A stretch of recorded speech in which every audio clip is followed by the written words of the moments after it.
Welcome to Conscious Quest, the LA-based podcast where we aim to stay conscious about everything current.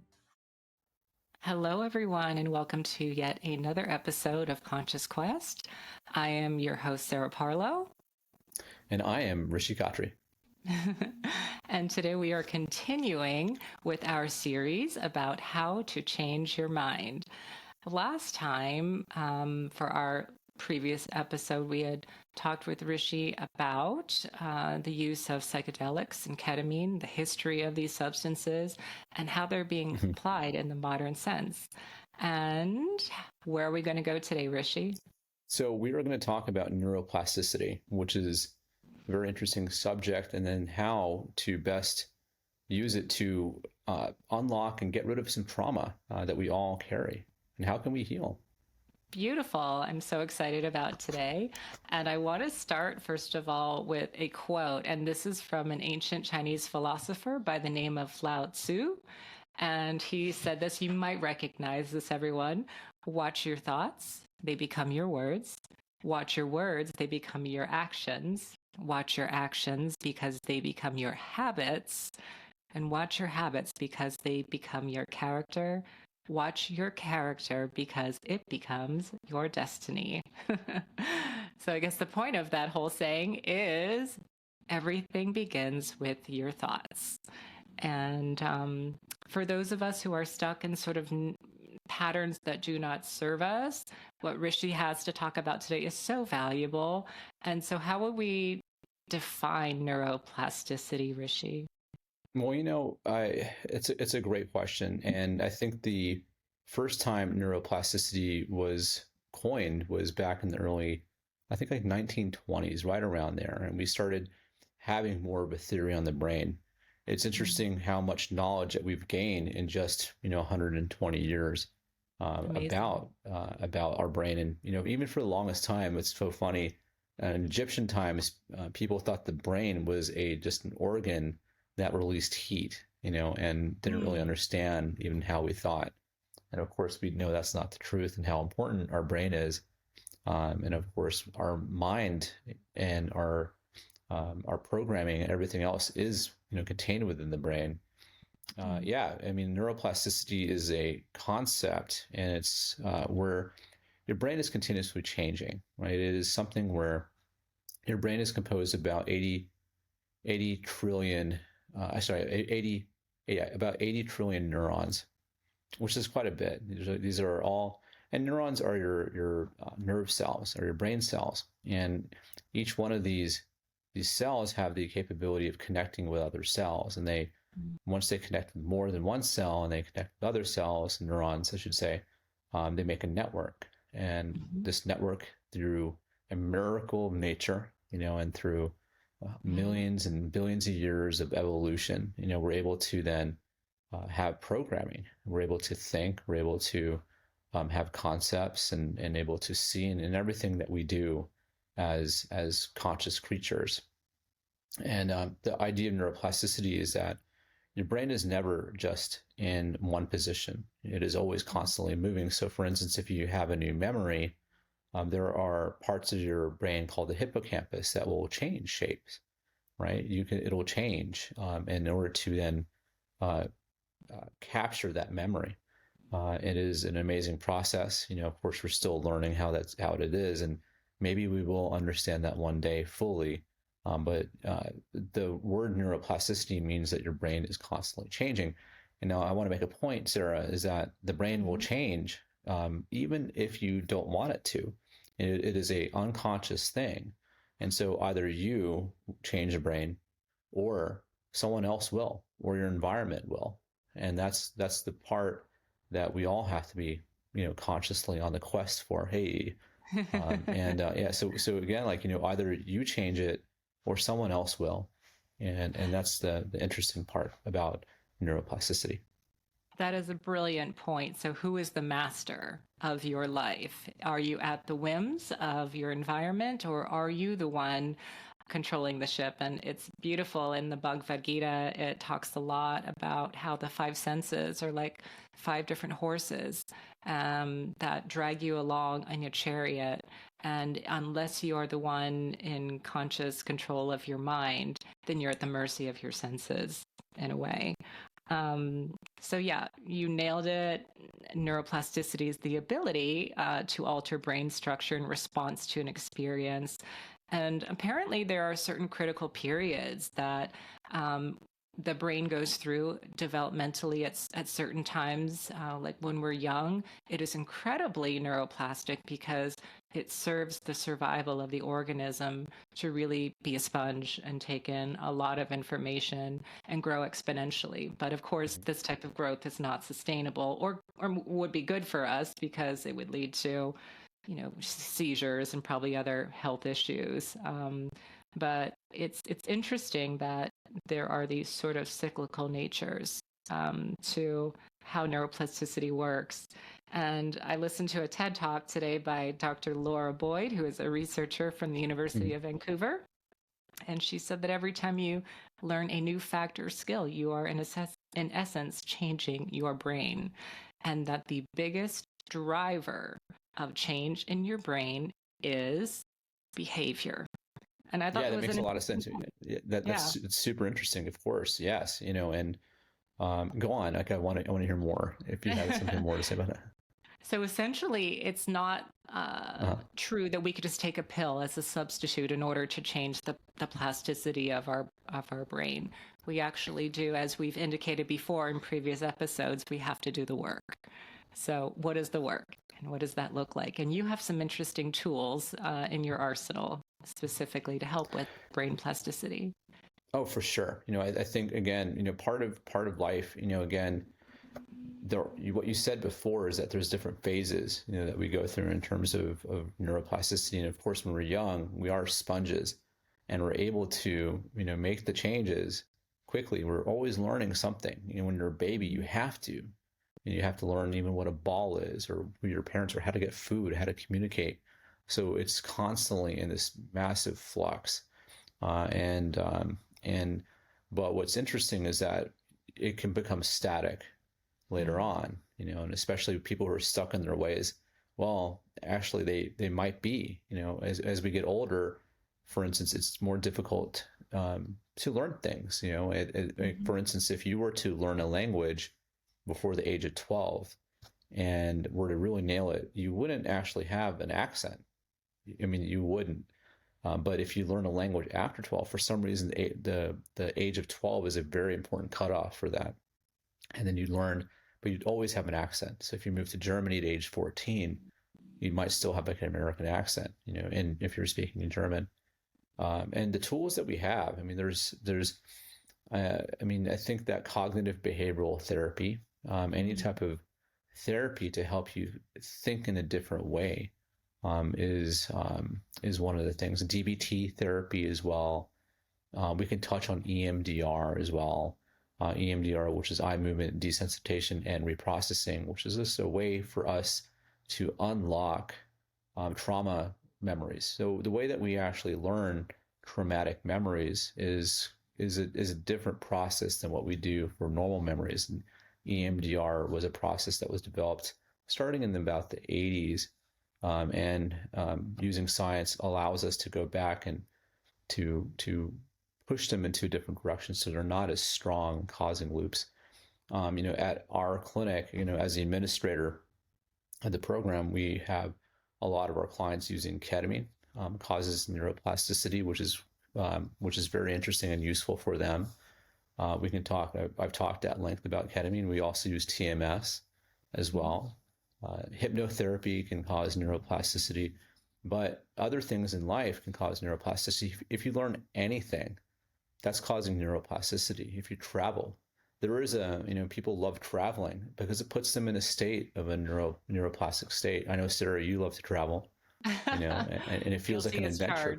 Yeah, you probably feel like you're on an adventure and like there's new things happening, and it's that feeling of it, like whatever it might be, you're learning new things, and people crave that, instead of the routine that they have.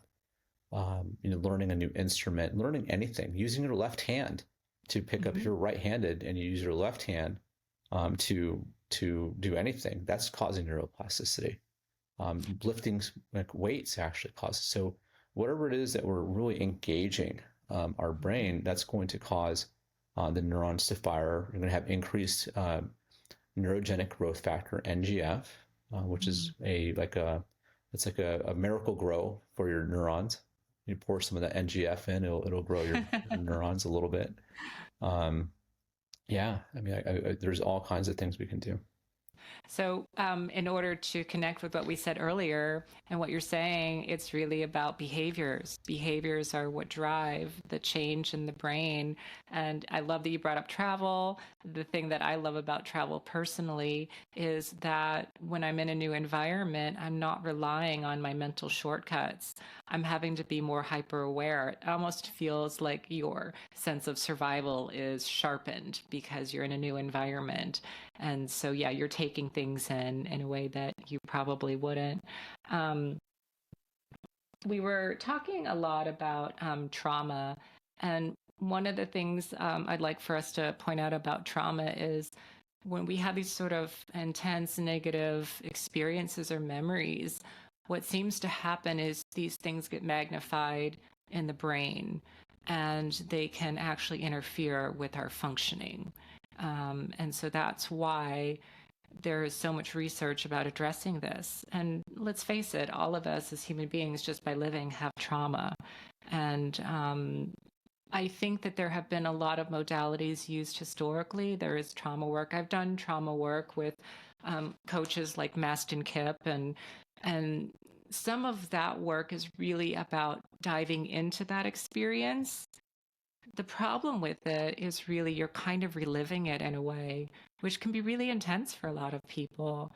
And what's interesting about the modalities that we're talking about, the different types of behavioral therapy or psychedelics like ketamine or EMDR, is it's almost like a shortcut around that, where you don't have to like be present in that trauma, which for the person experiencing it, it feels like they're reliving the trauma. I think it's very interesting. I think that with ketamine, it is like a reset button on the brain, allowing this thing called the default mode network to cease, or at least like for some time, and allows you to rewrite those patterns that you have.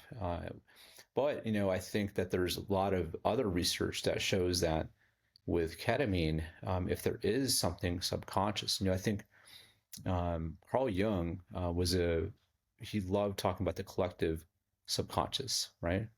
Which is very, very interesting. And a lot of the very smart physicians and people who I read about and learn from, they would say that when you're in a ketamine state, you're almost in a subconscious dream-like state. And so you are in your subconscious and you're seeing things that you can't run from. And you're forced to confront it, actually. So if it's something that's coming up, maybe a trauma perhaps, or whatever, it'll come up. Versus the other option, which would be to bury it down and avoid it, and then right? and so really, trauma work or EMDR, it's really about getting the communication to happen between those different parts of the brain, which, were like the amygdala, the hippocampus, the prefrontal cortex, and resolve that to move past it. And we do a lot of that naturally, but for some of us and for some memories, they really do get stuck. Oh yeah, no, you're definitely stuck. So part of what you have to do is, again, the work. And I love this word that people use sometimes at the office, which is shadow work. This comes from people who've done a lot like ayahuasca, and they've gone to ibogaine, and they use kind of more of a shamanistic type of theory on their healing. And I think it's an interesting way to look at the subconscious, which is what it is. So you have to do the work, but you can do it by what is that one phrase that I love that Carl Jung?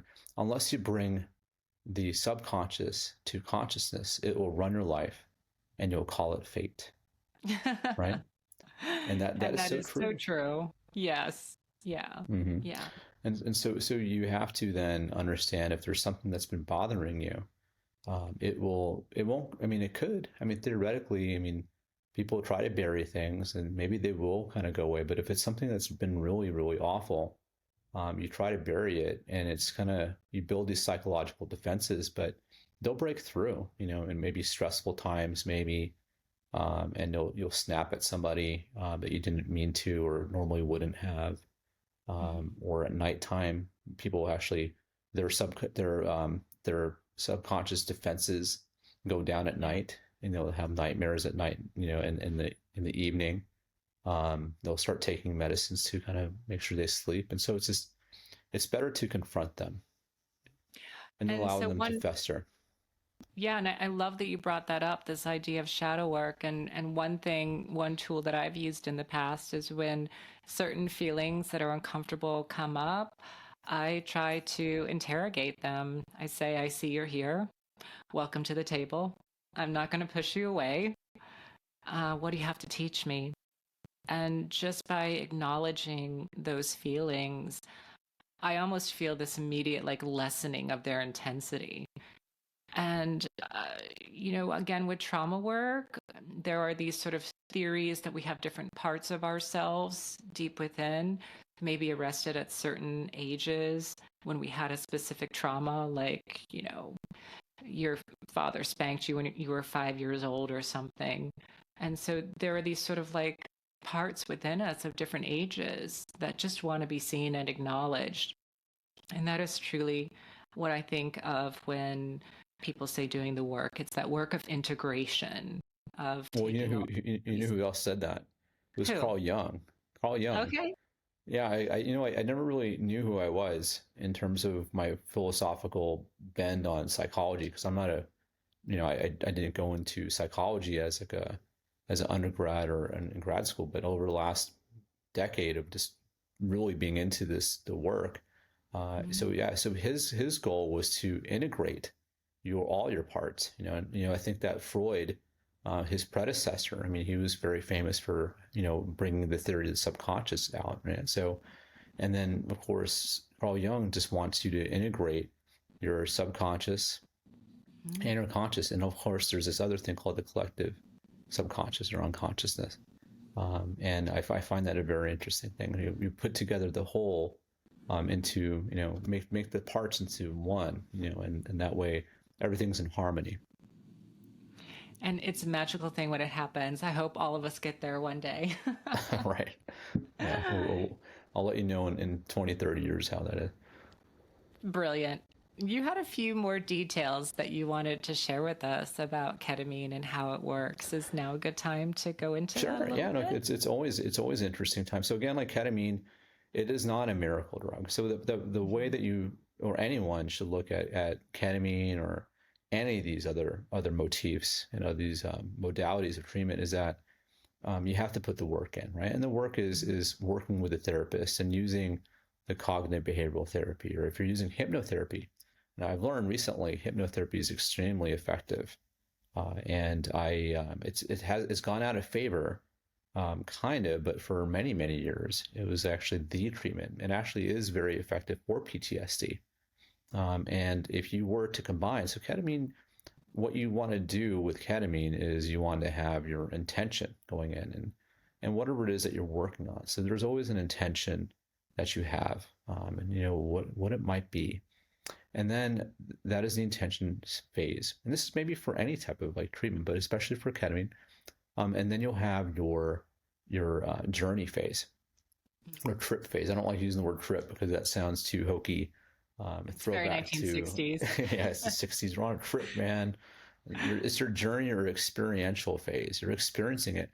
Now, ketamine, now, what part of the intention phase in the preparation phase is you have to be ready, because your unconscious, or subconscious will be there, so just be ready for if there's something that you've been pushing away for a lot of years, you're going to meet it. You're going to be in a dream state, in a dreamlike state where you'll be, you know, you'll see the subconscious, whatever it is that's there, and if you have fears that are there, if you have maybe past memories that you just don't like, whatever, or something about yourself, it'll be there. And so Mhm. that is the experiential part of ketamine. So you'll see these almost like a spiritual thing. You might have like spiritual tropes that will come up. And, if you have some like a bad trauma, it might appear like a monster.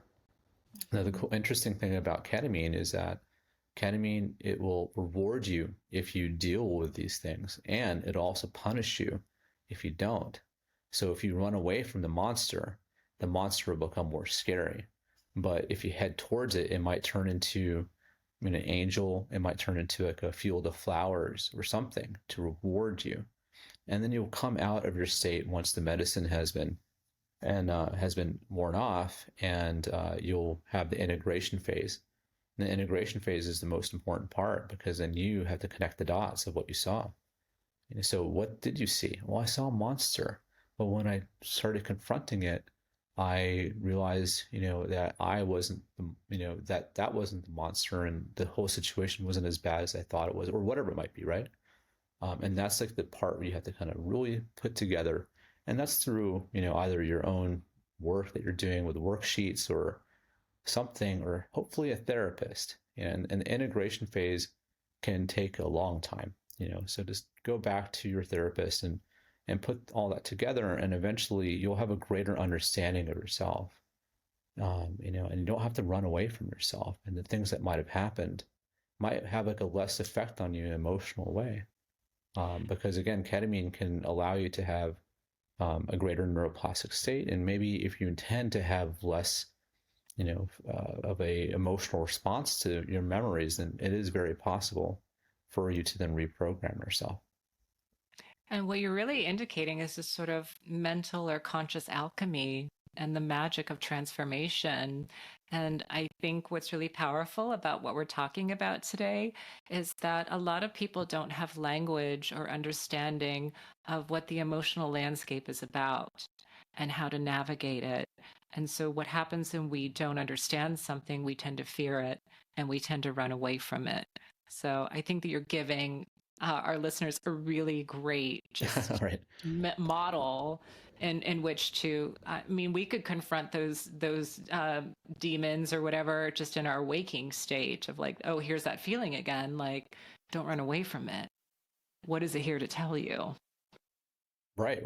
No, that's like a thing. I think that sometimes too, like I had this thought the other day, just driving down to one of our locations in Torrance, where everyone's a hero in their own journey, right? But then the tough pill to swallow is, what if you were an enemy? Because if there's a hero, there's like a hero, but there has to then be a villain, right? So then a lot of us don't never look at ourselves as a villain, and maybe you made a mistake or something. God knows I have, right? And so I can speak from experience, and then so you never want to think of yourself as the villain, but then while you're thinking about it, well, you have to own up to whatever that might be, or if it's something that's coming up. And I was doing that actually the other day. I was like, when have I been a villain? Oh, many times. Yeah, we both hurt and been hurt in life, Mhm. and so part of being a grown up is really taking stock and maybe evaluating our blind spots. Because I'm sure even Hitler thought he was a good guy. He Oh was yeah, doing the no, of world a course. favor, and He was like the ultimate hero for his people, and he all these things, and so, but at the same time, like you have to be honest with yourself, and then forgive yourself as well, and learn what yeah, you can, and then yeah, move on is the most important part. Let it it's go. part of human evolution.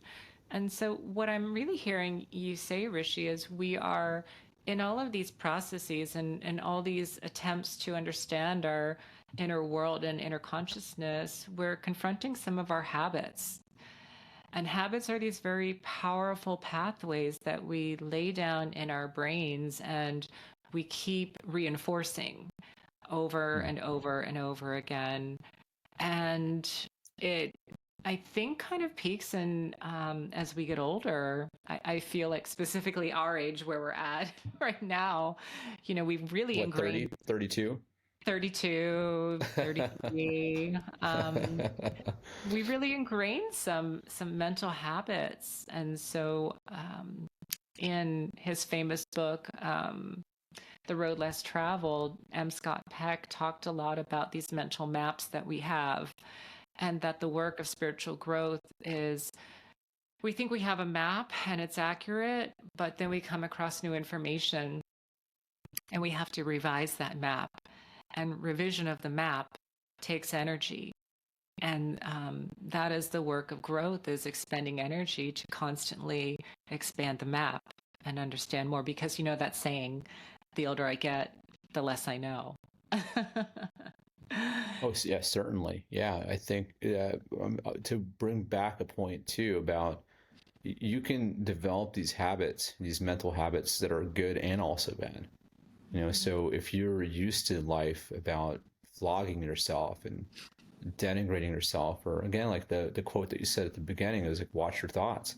Your thoughts become words, but even if they're just words you speak to yourself internally, I mean, they still program you, right? And Yeah. so if you always have these mental habits of always feeling like you're always wrong, you'll enforce that, and then if you travel down the same pathways again, where these bad emotional pathways, you can enforce that as well.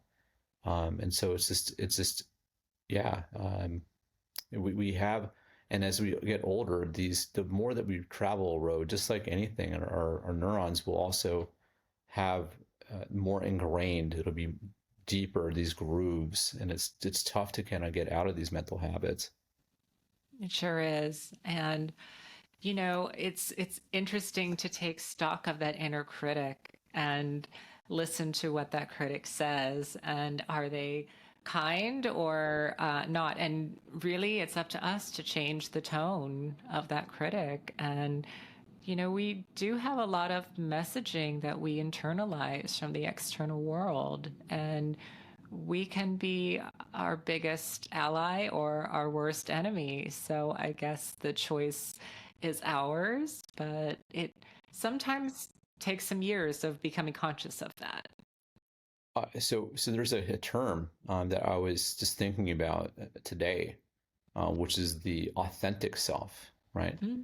And so that is something where our personas that we have, our bodies that we have, our even our feelings and our the habits that we have, we're always changing, right? We're always changing, but there's always one thing that's always constant, and that is the authentic self.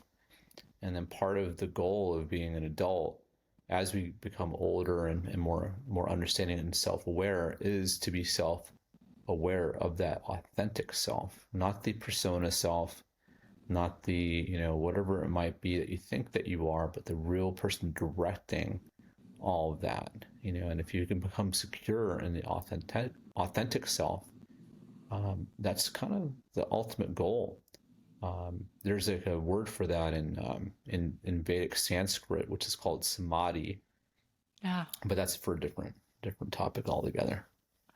Well, that is truly the goal, is for us to all reach samadhi, which I guess maybe in terms of Maslow and his hierarchy of needs would be right at the top. It would be self, what's the word? I think realization, self, Self-realization. Yeah. right? You are at your highest expression and That's most right. true to yourself, where we can Sure. drop all the personas and just really exist, maybe like we did when we were children, and just joyful and spontaneous and living in the present. That brings up another quote that I have, because today is Lao Tzu Day and I love his work. This one says, if you are depressed, you are living in the past. If you're anxious, you are living in the future. And if you are at peace, you are living in the present. Would you agree, Rishi, that a lot of our psychological burdens are from not living in the present? Oh, yeah. Oh my gosh, yeah. I think absolutely. I think that being present, there's only one time in life, and that is the present. And a Hmm. lot of what we do is, especially for if you want to talk about, I love the word neuroses. It's another word that's not really used anymore, but it's a Jungian thing. Plug out to my boy Carl Jung. Love him. And so yeah, and with neuroses that we have, our anxiety, for instance, it's about thinking about the future. Anxiety essentially is punishing ourselves for bad events that might happen to you, right? Mhm. Um, why punish yourself for something that hasn't even happened yet or ever will, right? And then another way that we hurt ourselves by not being present is by thinking about the past mistakes that we've had, and you punish yourself for that.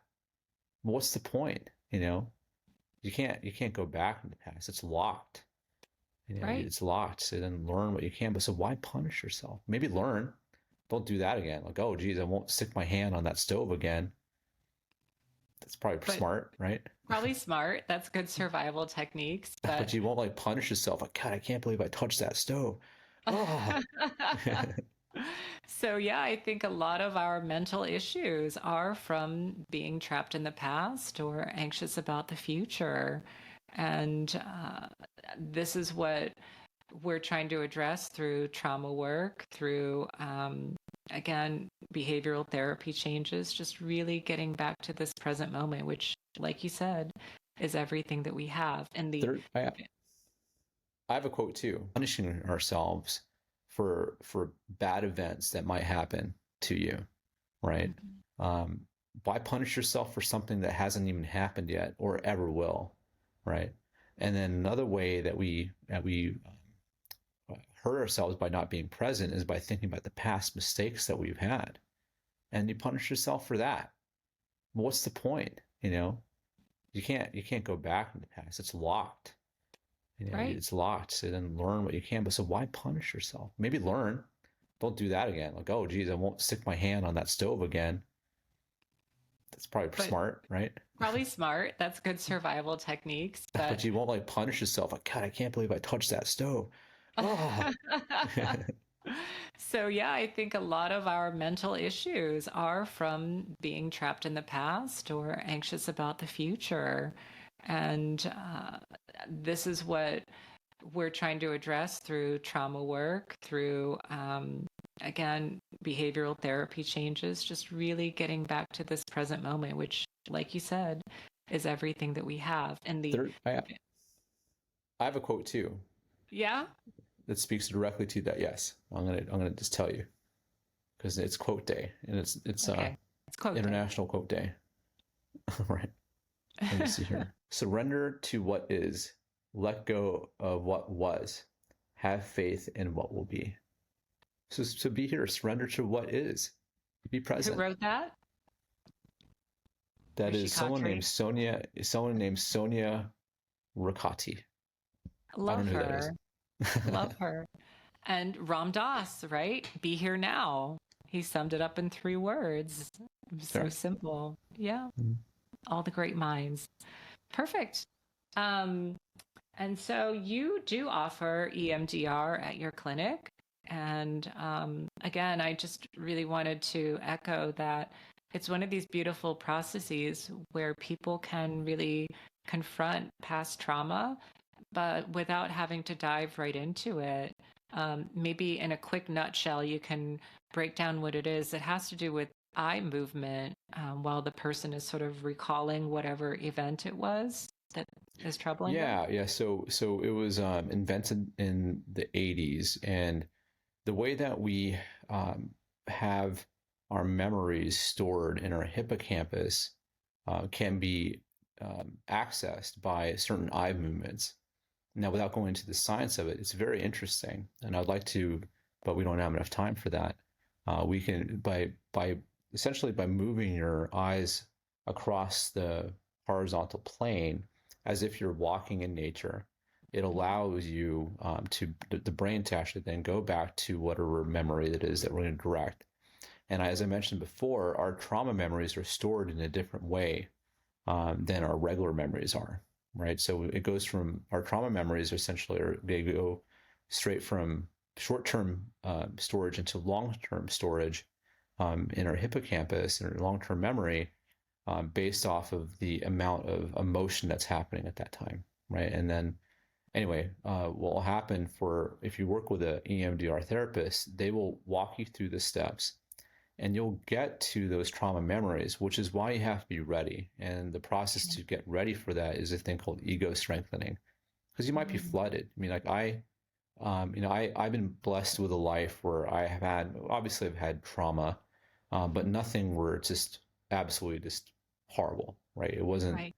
anything horrible that I've experienced where it would just be, just mess me up, for a long time. And how, but if there is something like that in your past, or maybe it feels like that to you, it's all relative. No one can ever tell you what your experience of life is, right? Only you can. So if it's something from the past and it's something that you've been avoiding, you'll go back to that particular memory, and then slowly over time, you'll go through and then change that memory. Because that's the funny thing about neuroplasticity, is that even your memories can be changed in the way that you think about something. If I were to suggest, that there was a clown at a birthday party, you can implant memories too for people, and they really truly think that there was, a clown or whatever implantable memory is.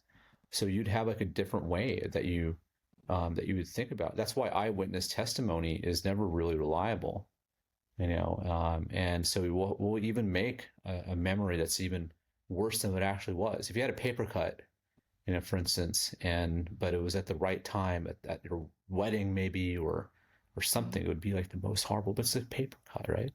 And in the grand scheme of things. But anyway, so your therapist will then help you make that particular memory less strong on your present, so it's not going to emotionally affect you. And essentially, that's done through a few days, essentially for a few weeks, maybe even a few months. And then when you think back to that memory, it's not going to have that same effect on you anymore. And eventually it'll pass. Wow. And it's called ego strengthening, you said, that Well, process. the portion to get ready for your EMDR, right? So you're not flooded. So there's an ego strengthening portion of EMDR, and then there's going to be the EMDR. And EMDR is a process. So it's not just something where a very talented psychotherapist will just wing it, and they'll feel it out. It's not like that. There's a whole process that's there, and they go through that checklist with you. Brilliant. It sounds so cutting edge, and how incredible that we have these tools available for people today. And I hope that this is something people listening can really explore if it works for them and really get value from. So perfect. I think we talked about some good things today, Rishi. Yeah, no, we'd always talk more, but I appreciate always talking about to you and to any of our listeners out there. And part of life is to well, there's another funny quote, and I'll quote it. It was just life is a journey through oneself, by oneself, to oneself. And so we're always on this journey, and you're always learning about yourself and always learning. I would just suggest just be open. You can't know everything about yourself, and be open to new things.